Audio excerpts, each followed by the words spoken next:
न्याय पाहिजे मला, आणि ज्यांनी केलंय ना त्याला गावात फाशी होईल तरच आम्ही अंत्यविधी करू.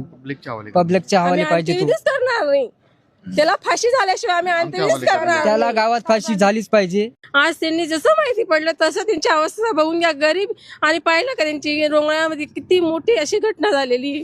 मग आम्हाला फक्त न्याय पाहिजे, त्याला फक्त आमच्या जवळ पाठवून द्या, आम्हाला न्याय हवा आहे. बस काहीच नको पाहिजे. लाण्याची हे बघा, मोठी केली 3.5 वर्षाची मुलगी आहे ती, जास्त बी मोठी नाही. फक्त न्याय पाहिजे आम्हाला बस.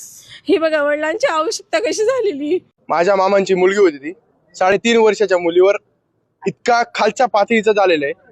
जोपर्यंत तिला न्याय मिळत नाही, जोपर्यंत त्या समोरच्या व्यक्तीला फाशी होत नाही, तोपर्यंत माझ्या मामाची मुलीची अंत्यविधी होणार नाही. बस, विषय संपला.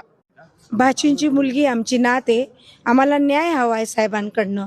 दादा भुसे साहेब, आम्हाला न्याय हवा आहे की आमच्या भाचीवर खूप मोठा अत्याचार झाला आहे, आमच्या नातेवर. डोंगराळे येथील खूप मोठी घटना झाली. फक्त हात जोडून एवढी नम्र विनंती की आम्हाला साहेबांनी न्याय द्यावी. त्याला फाशी, 3.5 वर्षाचं बाळ येते की आम्हाला न्याय हवा आहे, फक्त न्याय बस. त्याला फाशी द्या, त्याला चौकात आणा, आमच्या समोर द्या, बस. लगेच पाहिजे आम्हाला न्याय, फाशी द्या त्याला फक्त बस. पूर्ण डोंगराळ्यावाल्यांनी आम्हाला न्याय द्या.